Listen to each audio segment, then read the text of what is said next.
La defensa de la acusada señora Isasi. Buenos días, magistrado. Comparece el abogado Cristian Mardones Flores por vía remota en representación de doña Marta Isasi Barbie. Señora Isasi. Muy buenos días, magistrada. Comparezco de manera remota por Zoom. Estoy presente, gracias. Gracias. Acusado señor Lobos. La defensa de la acusada señor Lobos. Bueno. Muy buenos días, su señoría. En representación de don Fernando Lobos Torres, vía remota, la abogada María Catalina Tone Nacer. Y me acompaña mi representado también por vía remota, su señoría. Señor Lobos, buenos días. Muy buenos días, magistrado. Raúl Fernando Lobos, vía remota. Gracias. Defensa de Corpesca S.A. Buenos días. Buenos días, magistradas. En representación de Corpesca S.A. comparecen los abogados Carolina Obreque Farías y Waldo Baum Infant. Perfecto. Bueno, tal como les decía, las audiencias se interrumpieron el día lunes, exactamente cuando ya había iniciado la Fiscalía, por medio de la fiscal señora Chong, su alegato de clausura. Ella estaba en la lista cohecho y según lo que nos informa la magistrada Bugueño, la desconexión se produjo en el instante en que se hacía alusión al artículo 60 de la Constitución. Esto como referencia para la prosecución del alegato, sin perjuicio de que si así lo estiman, se puede hacer una contextualización de su línea argumentativa a los efectos de la hilación correspondiente con lo siguiente de su exposición. Usted nos dirá, señora fiscal. La escuchamos entonces en este primer bloque hasta las 10:30 horas. Muchas gracias, su señoría. Vamos a retomar entonces la argumentación que veníamos haciendo. El tribunal bien sabe que nuestra argumentación en esta primera parte está girando en torno a los supuestos del delito de cohecho desde un punto de vista dogmático, de manera tal de poder tener en cuenta cuál es el terreno sobre el cual debe hacerse el ejercicio de subsunción, que finalmente es el ejercicio de adjudicación que se pide al tribunal en esta etapa. Y habiendo vinculado, digamos, este análisis particularmente a la situación de lo que denominamos el afero, el capítulo Contraloría, habíamos referido a la circunstancia de que tanto la defensa del acusado Jaime Orpiz como el propio imputado en su declaración, lo que hicieron es una pretensión de relatividad de esta actuación, afirmando en consecuencia que se trata del derecho de petición. Habíamos referido entonces a ciertas reglas de interpretación que pueden ilustrar al tribunal en torno a qué debe entenderse por actividad o ejercicio de la actividad parlamentaria, teniendo en cuenta que en la discusión de la ley 20.447, que introdujo adecuaciones orgánicas a la ley sobre Congreso Nacional, se estableció o se concluyó que la función parlamentaria son todas las actividades de senadores y diputados tendientes a dar cumplimiento a sus funciones y atribuciones constitucionales y legales, las que comprenden la representación popular y también las labores políticas, cuestión que quedó recogida en el informe de la comisión mixta. Y como conclusión entonces de estas reflexiones, sosteníamos entonces que lo obrado por el acusado Jaime Orpiz Buchón se comprende en ese contexto dentro de lo que es su actividad parlamentaria. Sin perjuicio de aquello, sosteníamos que incluso si nos hacemos eco, y en este punto específicamente quedamos el día lunes, que incluso entonces si nos hacemos eco de que se trataría de una actividad de carácter privado, como si fuera posible hacer una escisión o una separación, una sección de las actividades privadas y públicas que realice para estos efectos una autoridad.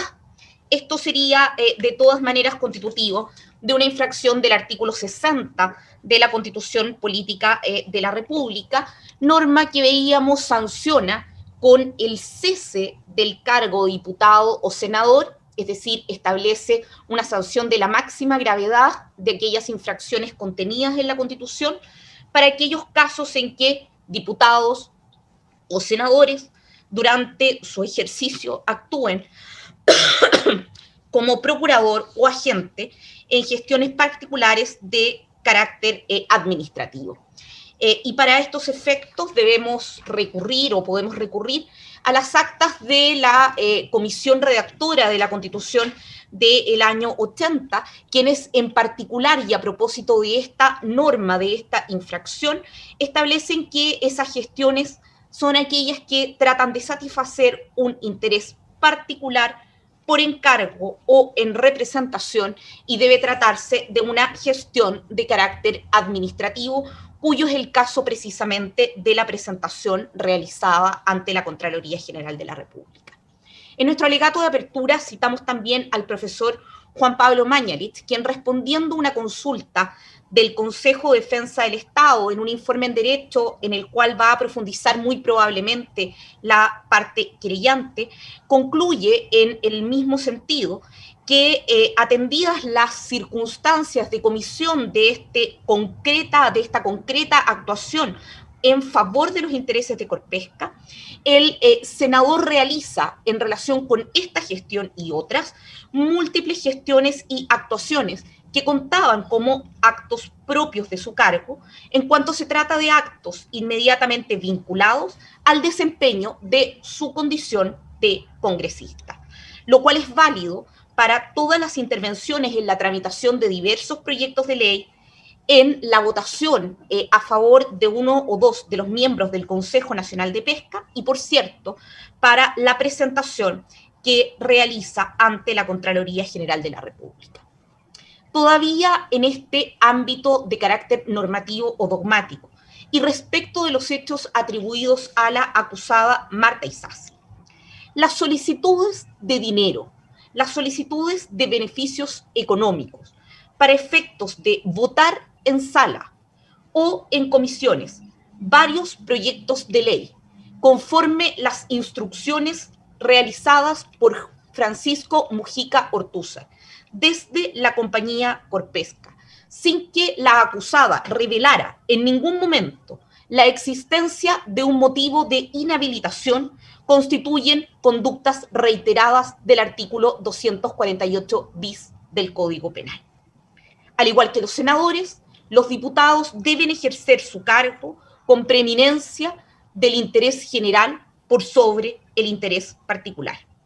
Al igual que los senadores, los diputados también tienen la prohibición de erigirse como agentes de terceros privados. De nuevo, cabe preguntarse, y solo a efectos de avanzar en este punto e ilustrarlos con un ejemplo, ¿es irrelevante penalmente? Es decir, no se subsume en ninguna regla penal de prohibición el diálogo entre la acusada Marta Isasi Barbieri, diputada a la sazón, y el gerente general de Corpesca Sociedad Anónima, Francisco Mujica Ortúzar, que se desprende del correo electrónico de 3 de julio del 2012. Nos referimos al documento 155 letra M y que fue incorporado mediante exhibición de la evidencia material número 12 el 22 de abril del 2012 y el 24 de abril del 2019. Recordará el tribunal, sus señorías, que este correo se sitúa, decimos, es un correo electrónico de 3 de julio del año 2012, se sitúa en medio del debate legislativo sobre la ley larga de pesca. A esa fecha, la diputada había propuesto en la Comisión de Pesca y también en la sala rechazar las normas sobre licitaciones, como expresamente quería Corpesca, y así lo expusieron diversos testigos de la empresa en este juicio. Y además, del modo como le había sido instruido por Ramón Pino Correa. Y en este correo, la funcionaria pública, la diputada de la República, celebra principia este correo celebrando, sus señorías, haciendo una analogía futbolística, el gol a la no licitación. El gol a la no licitación. Y luego efectúa una petición directa. En virtud de los 40 se lee, te pido un anticipo de 8, quedando el saldo en 32. Recordará también el tribunal que con una cierta candidez, como medio de defensa, en la declaración formulada por la acusada en este juicio, declaración de la cual el tribunal debe hacerse cargo, la diputada pretende hacernos creer que los 40 se trata de las 40 cajas de dulce.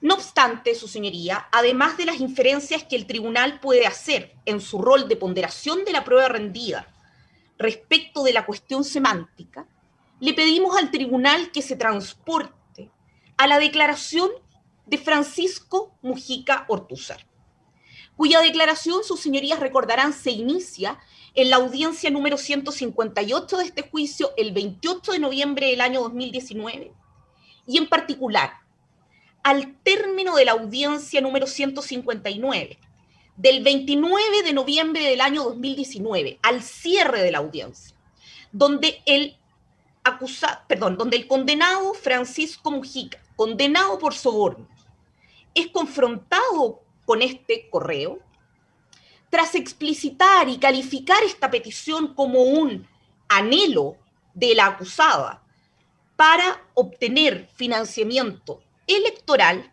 es preguntado, su señoría, por esta misma fiscal, los 40, señor Mujica, son en definitiva ¿qué? Y observamos todos, pudimos ver la cara de cierta sorpresa por la pregunta de parte del testigo. Y responde 40 millones.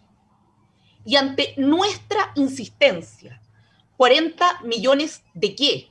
Casi con incredulidad por estar preguntando este tipo de evidencias, el testigo responde millones de pesos. La postura corporal del testigo, la inflexión de la voz, que trasunta, reiteramos, cierta incredulidad ante lo evidente, pone de manifiesto que la afirmación cándida de la acusada Isasi es feble y solo pretende un propósito de carácter ganancial.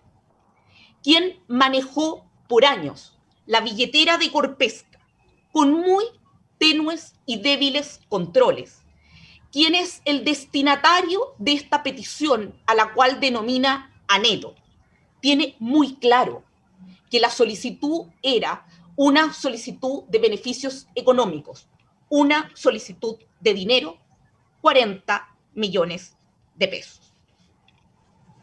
Avanzando entonces en este ejercicio de adecuada y correcta interpretación de lo que prohíbe la disposición del artículo 248 bis, podemos afirmar que el patrón de comportamientos del acusado Jaime Orpiz Buchón en su relación con Corpesca es típicamente constitutivo del delito de cohecho conforme a la descripción del artículo 248 bis vigente al tiempo de comisión de los mismos, esto es, prácticamente la totalidad del año 2009, todo el año 2010, todo el año 2011, todo el 2012 y hasta abril del año 2013. Esta conclusión, que son hechos típicamente constitutivos del delito de cohecho, no se ve ni mínimamente alterada por la circunstancia expuesta con cuidada reiteración por parte del acusado en su declaración, es decir, que las sumas de dinero recibidas desde Corpesca S.A., los beneficios económicos pagados por Corpesca S.A., a través de la utilización de testaferros, terceros que se prestan para triangular estos fondos, hayan tenido, en parte, por finalidad, el financiamiento de una candidatura electoral. Ello, básicamente, sus señorías, porque el beneficio económico solicitado por Jaime Orpiz Buchón como funcionario público aparece en todos los casos teniendo como causa la realización pretérita o la realización futura de una serie de actos propios de su cargo con infracción de sus deberes. La doctrina, y seguimos particularmente en esto al profesor Juan Pablo Mañalich, es clara al sostener que tanto la solicitud o aceptación del beneficio como contraprestación del servicio funcionarial puede ser explícita, pero no requiere en absoluto ser explícita y puede manifestarse de forma implícita a través de actos verbales o de otra naturaleza que la hagan reconocible para su destinatario. Y un ejemplo recogido por la doctrina de tales actos implícitos que permiten visibilizar esta contraprestación por el servicio funcionarial está dado, por ejemplo, por el sostenimiento en el tiempo de la conducta, el que se haga lugar, como en este caso, se haga lugar al pago de cada una de las boletas sin reactivar, conforme lo dijo el testigo Francisco Mujica Ortúzar, ninguna conversación de por medio. Simplemente las boletas llegaban a Corpesca y le eran entregadas con un papelito, con una pequeña seña que indicaba que provenían del acusado Jaime Orpiz Buchón. Por otra parte, el hecho que se hayan ejecutado actos propios del cargo por parte de los dos funcionarios públicos acusados en este juicio, a lo largo de un extenso periodo de tiempo en el cual el mismo funcionario, los mismos funcionarios, la acusada Isasi y el acusado Orpiz, se vieron beneficiados por transferencias de dinero provenientes de la empresa que además es la inmediatamente favorecida por los actos ejecutados por ellos, se constituye, sus señorías, como un fuerte antecedente de carácter indiciario de que los dineros fueron solicitados por el funcionario público como una contraprestación por la realización de gestiones pasadas o futuras y por la realización de las actuaciones respectivas. Dada esta equivalencia, y lo referimos también en nuestro alegato de apertura, entre la normativa chilena y la normativa alemana, en este informe para el Consejo de Defensa del Estado, el profesor Juan Pablo Mañalich cita jurisprudencia alemana que se hace cargo precisamente de esta. Un segundito, por favor. ¿Es posible comunicarnos con el acusado señor Lobos, por favor, Eric?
Señorita Tone, ¿usted sabe algo del señor Lobos, por favor? Su señoría, ¿Sí? tomé contacto con el señor Lobos, me señala que él tuvo también un problema técnico, pero está ingresando nuevamente. Su señoría,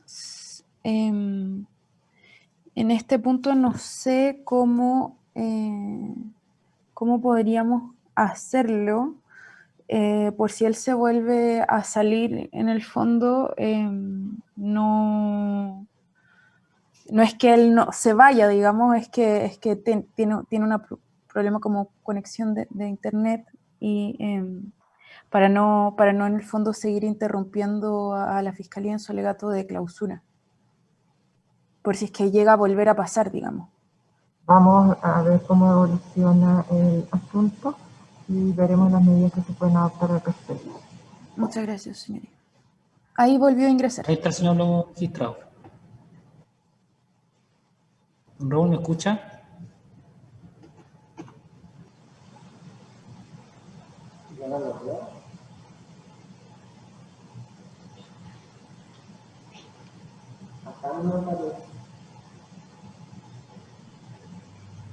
Don Raúl, ¿nos escucha?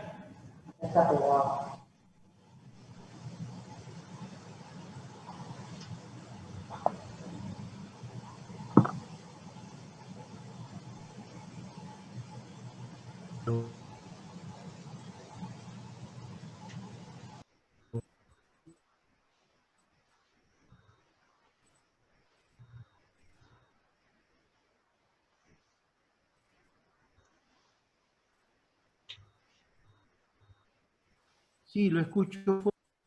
Don Raúl, yo lo escucho, pero no lo vemos.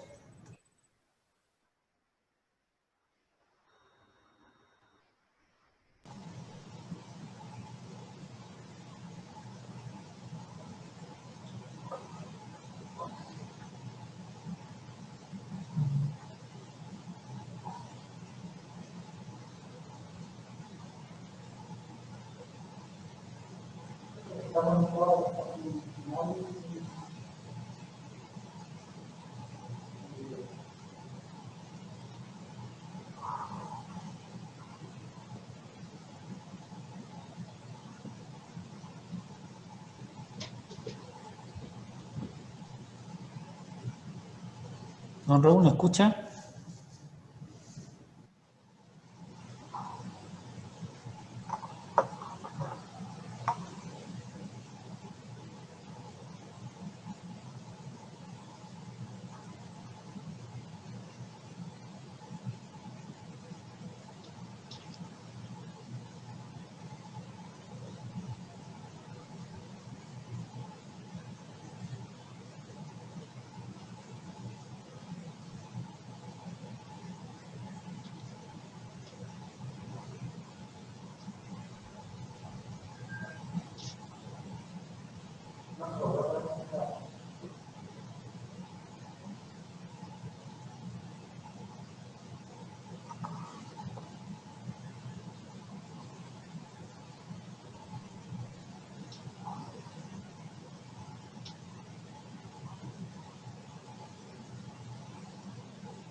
¿Aló?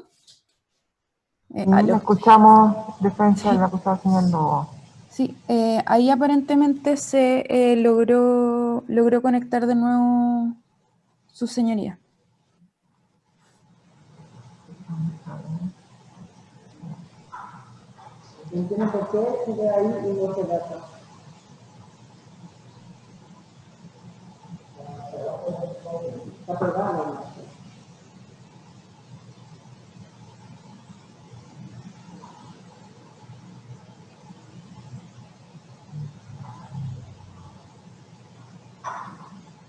¿No se ve? No.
Su señoría, sí, hablé nuevamente con el señor Lobos y me dice que está con problemas de conexión y que como que el sistema o sea, como que entra y sale. Él puede ir a otro lugar para intentar tener mejor conexión, pero sería dentro de 20 minutos, aunque ahora yo igual lo veo bien, digamos. No es el objetivo de esta defensa seguir perturbando el derecho de clausura del Ministerio Público bajo ningún respecto, su señoría. No sé si prefieren hacer un receso para que él vaya a otro lugar que tenga mejor señal, o la otra alternativa es que el Ministerio Público, si es que así lo estima, continúe con su alegato y después esta defensa le informará al señor Lobo, en el fondo, lo que se haya perdido del alegato de clausura, su señoría, para no seguir entorpeciendo al Tuane, ¿su Ministerio Público. representado tiene dispositivo, está con computador o con su Sí, celular? no, está con computador. ¿Y no tiene su celular para los efectos de la conexión? A ver.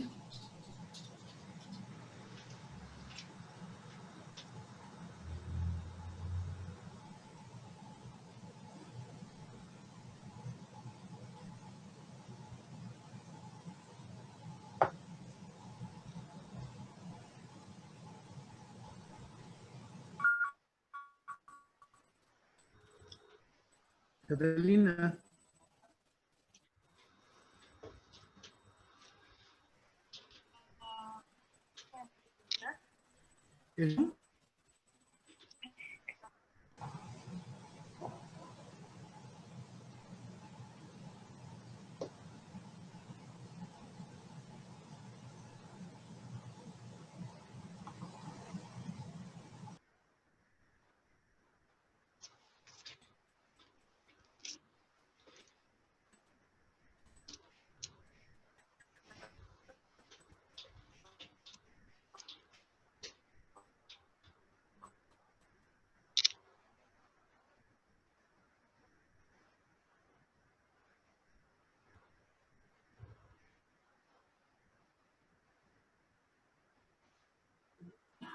Ya, su señoría.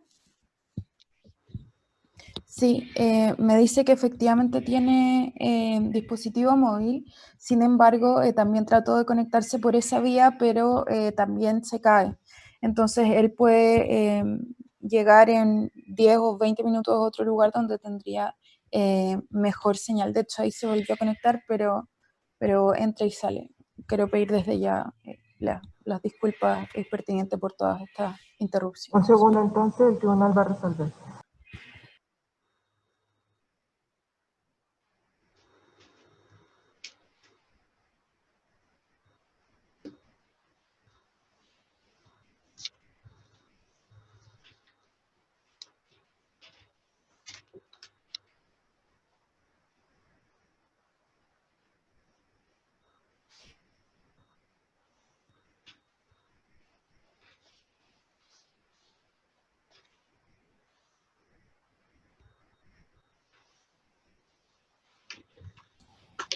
Don Eric, no sé si puede aceptar al abogado Rodrigo Álvarez, que se había caído, pero ahora está tratando de entrar de nuevo. Muchas gracias.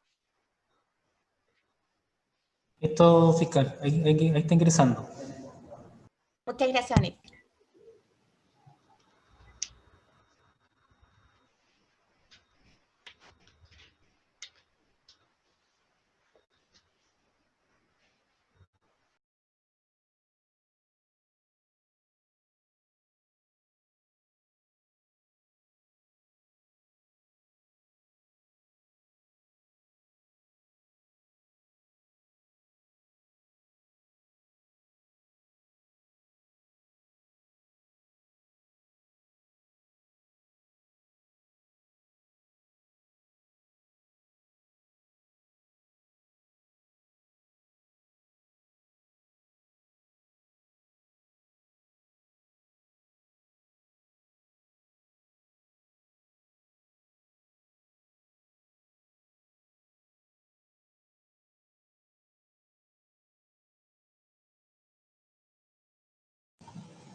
Atendido entonces el inconveniente que presenta la conexión del acusado señor Lobos, vamos a hacer un receso hasta las 10 de la mañana para los efectos de que él pueda lograr desde otro sitio una conexión adecuada, ello sin perjuicio de las medidas que posteriormente se pueden adoptar por las siguientes audiencias.